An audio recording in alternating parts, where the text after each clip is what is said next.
Hello everybody. It just dawned on me that I know you've given up most of your weekends grading, entering grades, cursing Aspen, and probably cursing me for not giving you enough time to get things done.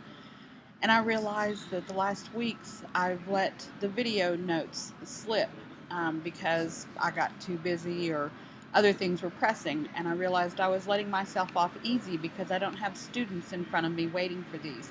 And that's not fair because you don't have the ability to do that. And I've always said I wouldn't ask you to do anything that I wouldn't do myself. So um, I'm finding the time to squeeze it in. And you can probably tell by what's behind me, I'm at the Knoxville airport and getting ready to head out to Atlanta. I'm only going to be gone on for Monday.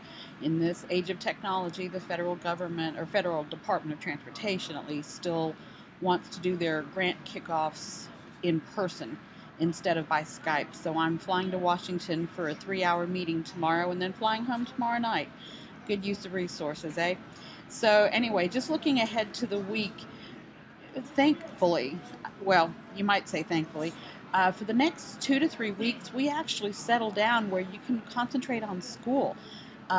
This Wednesday, things will be disrupted for the plan test that'll affect all sophomores who will be taking the exam, as well as all the classes that will be displaced by it. We will only be meeting first and second block classes. I'm attaching a copy of the schedule to remind you to this message. And outside of that, now I'm looking at my calendar. That's it. It's actually class. It's time to get to fall into a pattern of things, thankfully.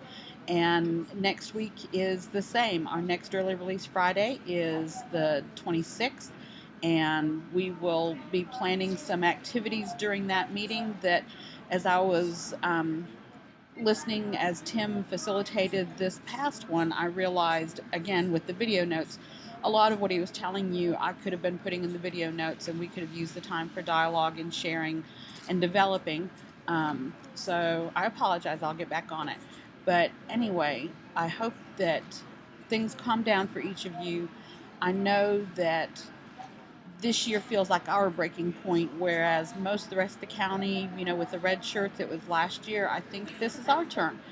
And I am trusting that you guys will model the professionalism and the forgiveness that the administration tries to always show you. And don't be afraid to push back and ask why we're doing things. Sometimes we do forget exactly what you're dealing with in the classroom, and it's hard to remember that empathy step. So with that said, I hope everybody has a great week. I look forward to seeing you all back at the building Tuesday morning when I return. And I look forward to continuing our great things. I'm sure that when we get the results back from the plan that the sophomores take, that we will be encouraged that our impact on them is going to help us reach ever higher into those ACT scores that we're looking for on a national exam. And I know that your efforts are what make it work. So thank you for all that you do. Have a good evening. Bye-bye.